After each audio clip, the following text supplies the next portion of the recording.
নবীজি বলেন, কোন বান্দা আল্লাহর সবচেয়ে ঘনিষ্ঠ হয়, আকরাব, সবচেয়ে ঘনিষ্ঠ হয় যখন সে সেজদা করে। সেজদা করে। এজন্য আমার শায়েখ আল্লামা মুফতি মুশতাকুন নবী কাসিমি হুজুর সবসময় এটা বলে যে কোন বান্দা যখন সেজদা করে তো আল্লাহ তাআলা তার পিঠে মাথায় এভাবে হাত বুলায় দেয়, আদর করে। আল্লাহ আদর করে, আল্লাহর কুদরতি পায়ে সেজদা দেয়, মালিক তখন আদর করে দেয়, পিঠে মাথায় হাত বুলায় দেয়। আল্লাহ ডেকে বলে, আনিস আমারে সেজদা করছো না, ইরফা রাসা, উঠো, মাথা উঠো, ওঠো, বসো বসো।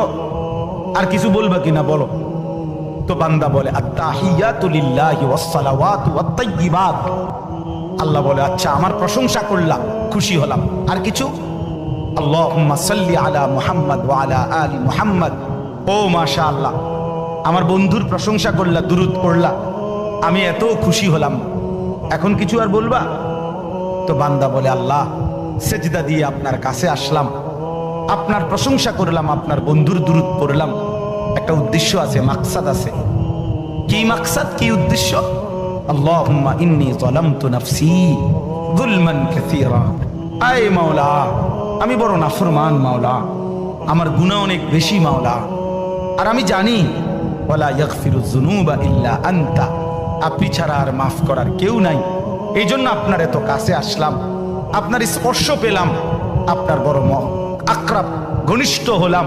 উদ্দেশ্য হলো ফাগফিরলি মাগফিরাতাম মিন ইনদিক, আপনার পক্ষ থেকে আমারে ক্ষমা করে দেন, ওয়ারহামনি, আমার একটু দয়া করে দেন, ইন্নাকা আনতাল গফুরুর রহিম, আপনি মাফ করবেন না কা, আপনি তো ক্ষমাশীল, আপনি দয়া করবেন না কেন, আপনি তো রহিম, দয়াবান। আল্লাহ বলে, কস কি রে বান্দা, এত আদর করে বললে মাফ না করি কেন? কি কইছেন এখন? আল্লাহু আকবার।